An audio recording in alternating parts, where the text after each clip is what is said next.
We need more. Virginia is, really the thing that's been uplifting the music industry for the past 30 to 40 years. And I think what you're going to see from me, Darknight, and all those who are my peers and colleagues is we're going to start making a strong push to make sure that is more recognized.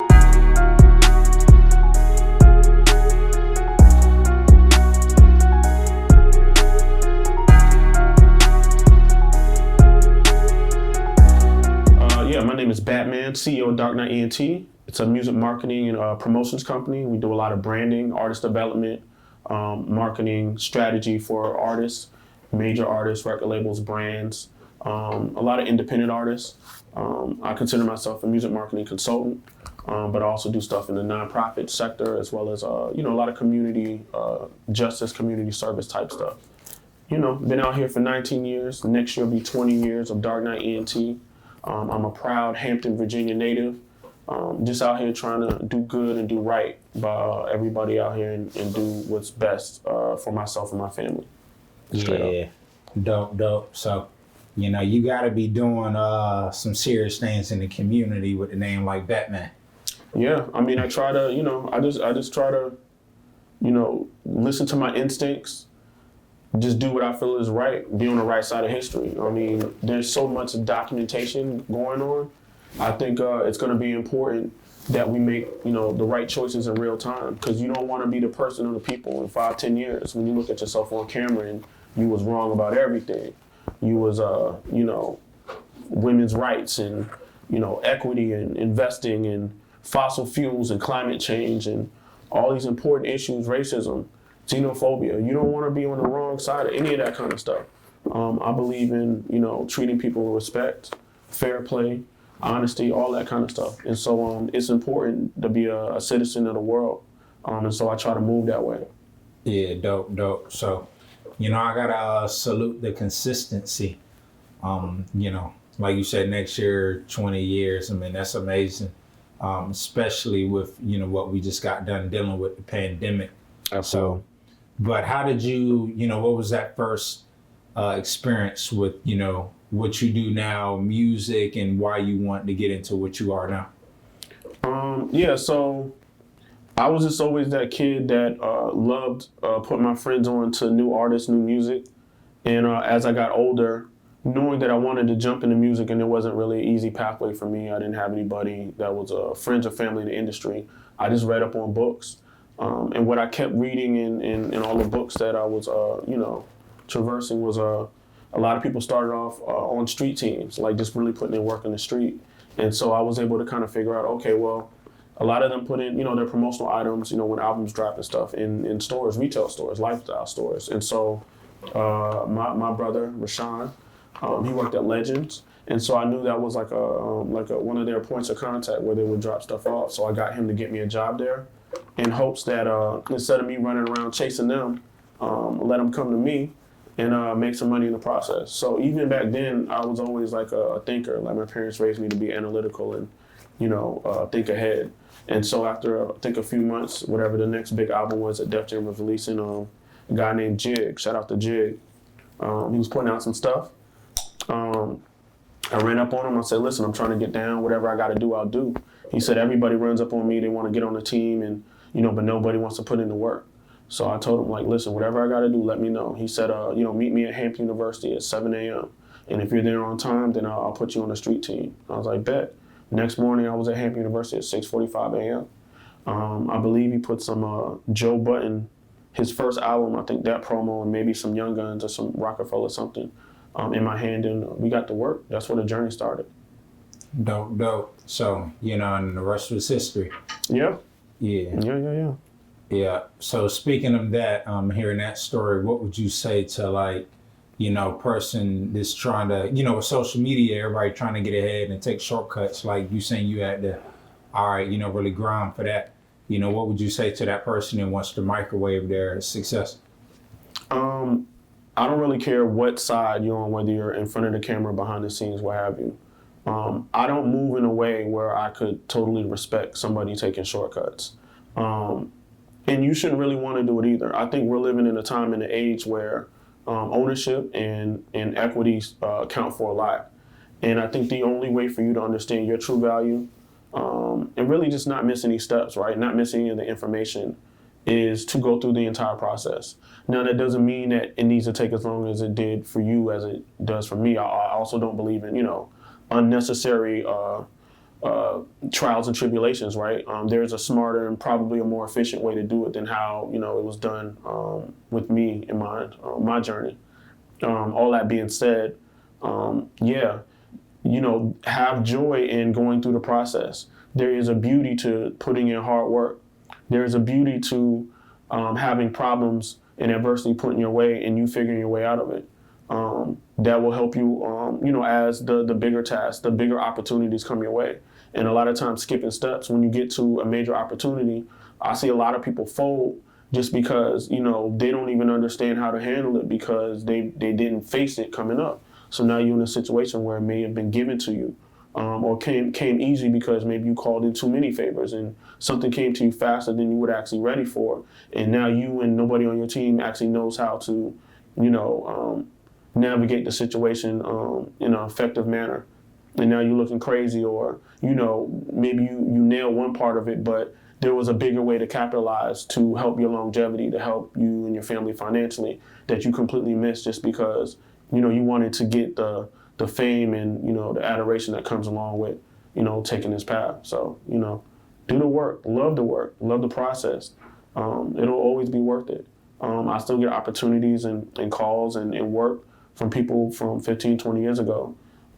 Just from being known for being consistent, like you spoke to, but also being a man of my word. Also knowing, listen, sometimes I'm not the person that can actually solve the problem, but I'll tell you if I can, and I'll either get you the answer, or I'll figure out how to connect two people or a few people or different entities or brands to make something happen.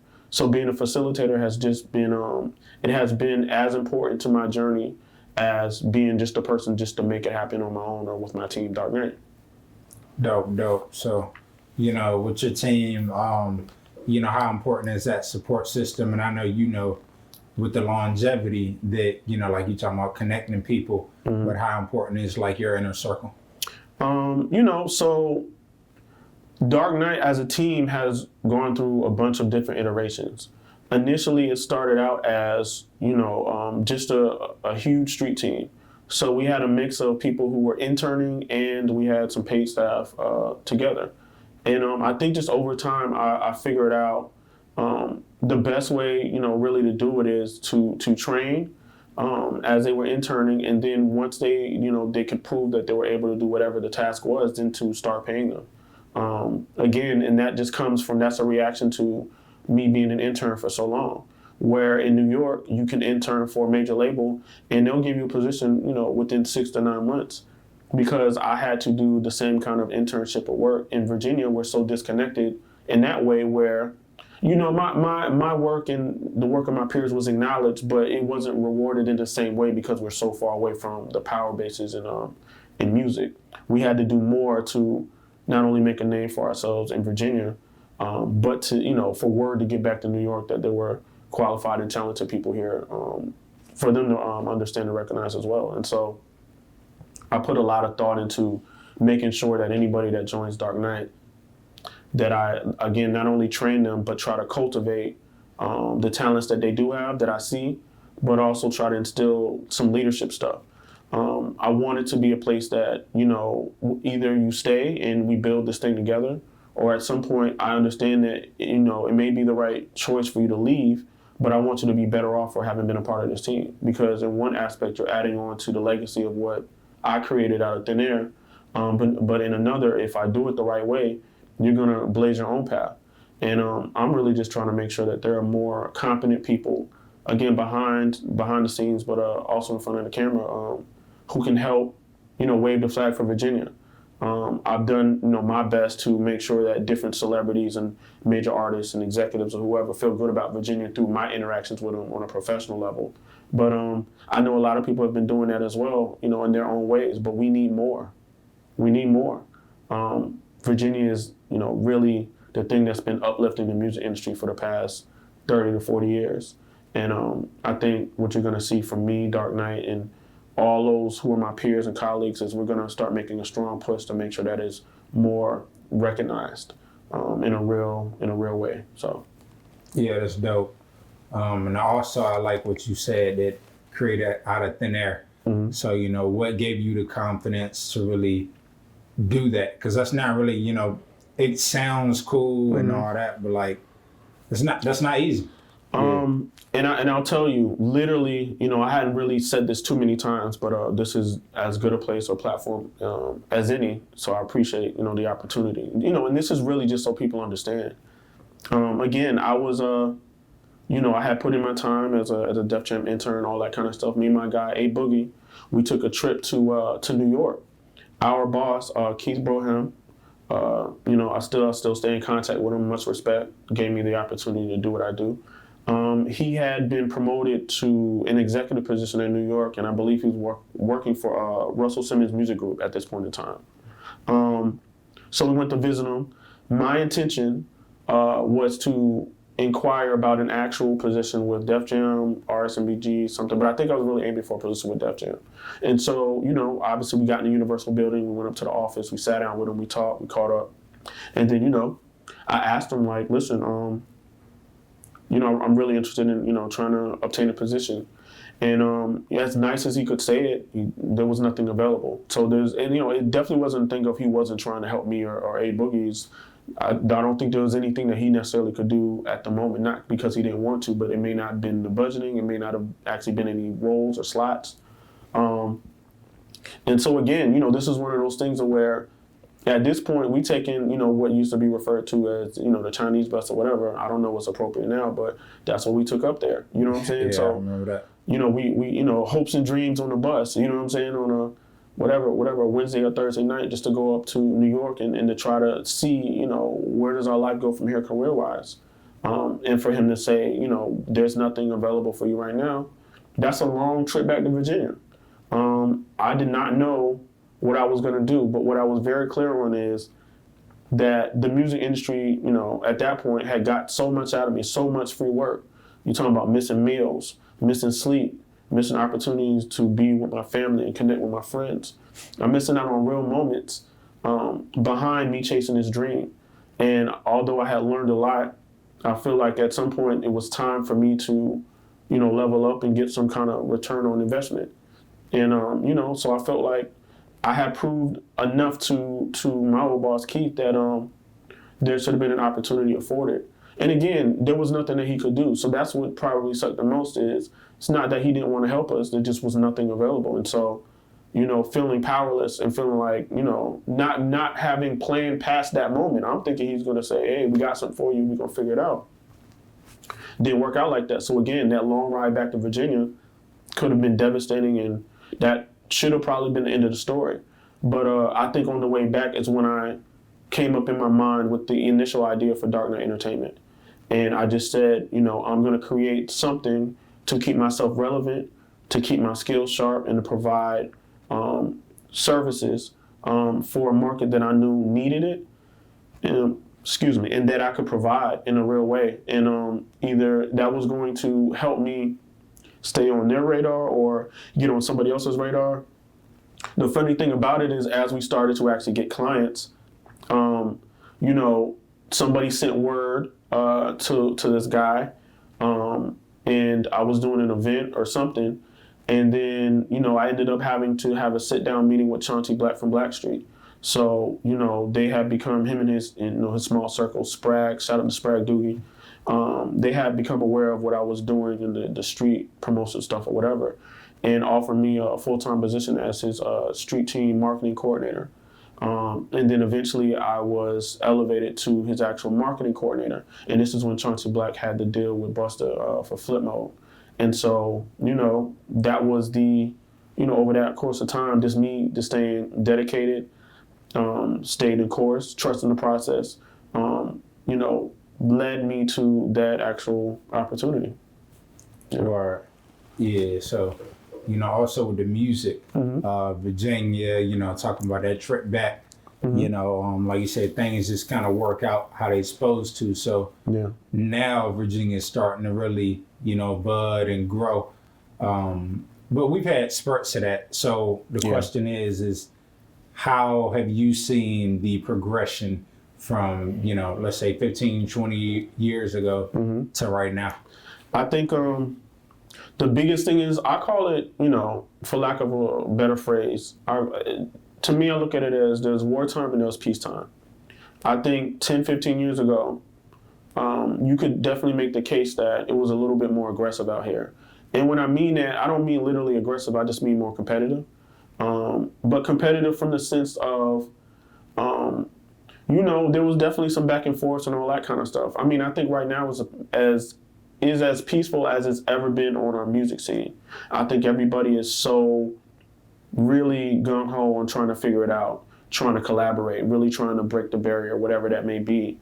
I think back then there was also a lot of people that, for whatever reason, either ran out of time, ran into unfortunate situations, maybe ran out of money, crew fell out, just couldn't get anything going, or were taken advantage of. Our area, just like a lot of other markets and cities, there would always be an element of people promising things that they couldn't actually deliver on.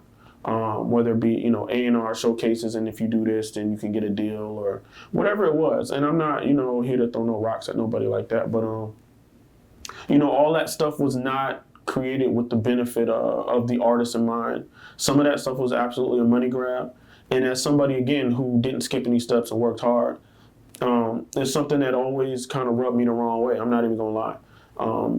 Especially when, somebody like me, where I've seen it on all sides, like, I have deep relationships with the DJ, so I understand how they feel about things, and the program directors, and the artists, and the artist teams, and management, and songwriters, and producers.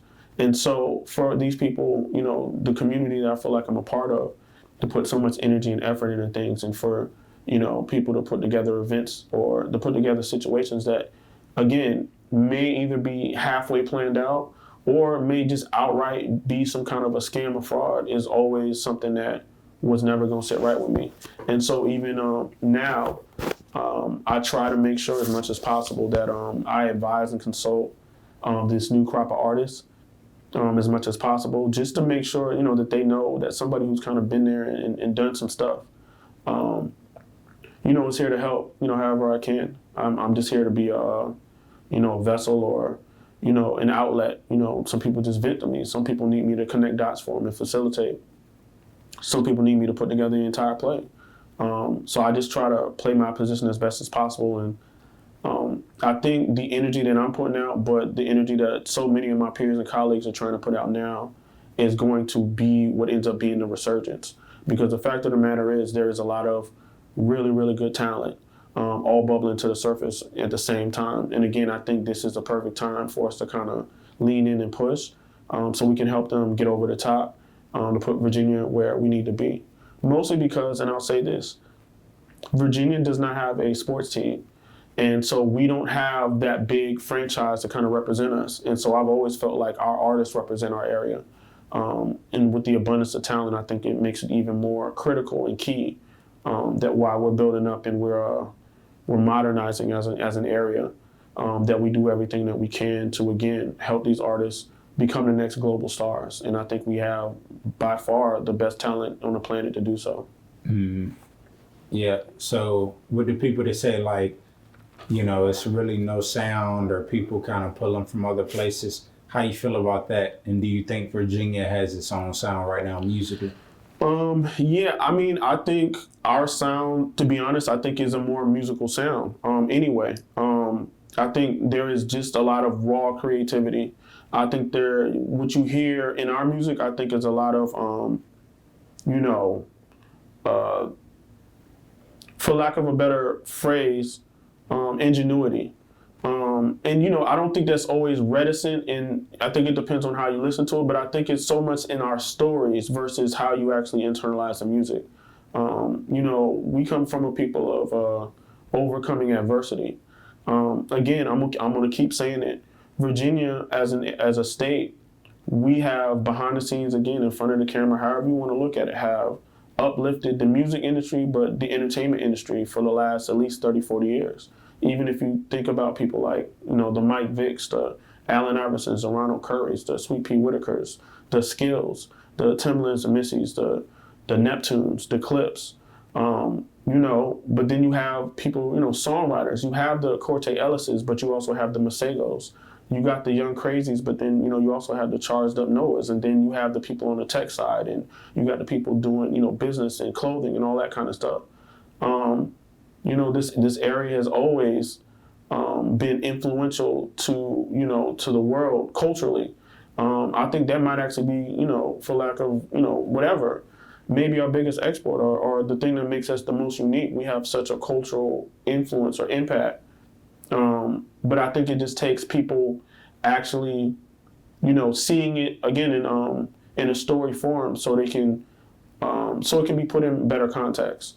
I think you can easily make the case, and I've seen this, where people from the music industry will cherry pick different people as songwriters or producers or artists, and have them work with different people or put them on and put them in some kind of position, and then it would make it feel like they got the best out of what Virginia has to offer. But me, having like a kind of bird's eye view of everything, when you see, them supposedly cherry picking these different people, but you seeing it in short succession all the time, all over the state, from producers. High Def Riser worked with, A$AP Ferg and Ray Shrimmer. And then you got Taj and Show Me, who's a global talent on, the film level. And then you got the Young Lands and the, Kasims that work for Rock Nation and got plaques and all kind of stuff. When you see the entire thing, then you can understand that, we really move the needle on everything in a bunch of different lanes. And so, again, it's just, we need better storytelling. We need to tell our stories as vividly as the Dr. Dre's and the Kendrick Lamars when, they pair their visuals with their music, and so you can actually see what Compton feels like. When we speak of Detroit with the Trick Daddies and the Eminems and, the Big Shines, like you kind of get a sense of that. With the drill music in Chicago, they're painting like a real vivid picture. And I think when we start matching the visuals, not just music videos, but short form, long form content, which is why historians and people who document the culture are so important. And we really start putting all that content out for the world to see in its proper context again. The story is going to be so compelling that I think it'll put the value of what our area brings to the world in an easier way for people to understand what it is that we bring to the table. Yeah. So, with the growth out here, it's great to compare, like you say, to them other budding cities where we got to organize. It's just a lot. Like you say, I like what you said about people trying to figure things out. Let me say this, because I've never said this publicly. I know there is a big sentiment of, if we could just organize like i.e. in Atlanta or New York or whoever, whatever it is. I really want, Virginians to really understand that it's not so much that they're, organized as much as there is just a level of professional respect. So let's not pretend like everybody in Atlanta gets along, but there is genuinely a love for each other. And at the very least, even if you don't get along with somebody, the difference is that they won't, unless it's dragged out, they won't speak on it publicly. They'll try to handle their business behind closed doors. I think where we're at now is, just trying to figure out a better open line of communication between all the different components that make a productive market. I don't necessarily have some of those same issues because part of what it is that I do or my role in my job is I have to interact with radio. I have to interact with venues. I have to interact with artists. I have to interact with producers and songwriters and, all these different elements. And so because I have all those contacts and relationships and I maintain them as well as I can, it's not that hard for me to put together something from top to bottom. But all that lets me know is that that can be done on a bigger scale. And I'm not the only one. There are plenty of people let me not say plenty. There are a few people in each market that can kind of do that, like, legitimate movers and shakers who don't really have the same issues that you can see on a wide scale, right? Where they're missing, the connection to the fan base because venues or, they want the OGs to kind of consult with them or give advice or, the OGs want their proper respect and flowers, which they should, be getting and receiving. Because I communicate with, every lane and in every part of this puzzle frequently, again, it can be figured out in a real way, in a productive way. And it's something that we're going to need to figure out to better help the crop of artists that we have right now. They are waiting for the information. I think the information and even some resources, but I think more so the information is a difference between them leveling up and cracking through that barrier, and something else happening. But I feel very strong that we are at the best point that we've ever been, that we can figure this out. We're going to figure this out in a timely manner so we can push. It's time. Yeah, definitely. Yeah, so it's a great way to end it. It's a lot more we could talk about. We'll save it for part 2. Let's do it. Yeah, definitely. But appreciate you for sharing your thoughts, giving people more insight into your perspective and all of that. So definitely got to reconnect on this. Absolutely. Let's do it. Virginia, forever and always. Let's get it. Yeah, appreciate you, Batman. Tidewater Waves. Respect. We out. Yes, we need y'all. Tide Water Waves. Shout out. Yeah, salute.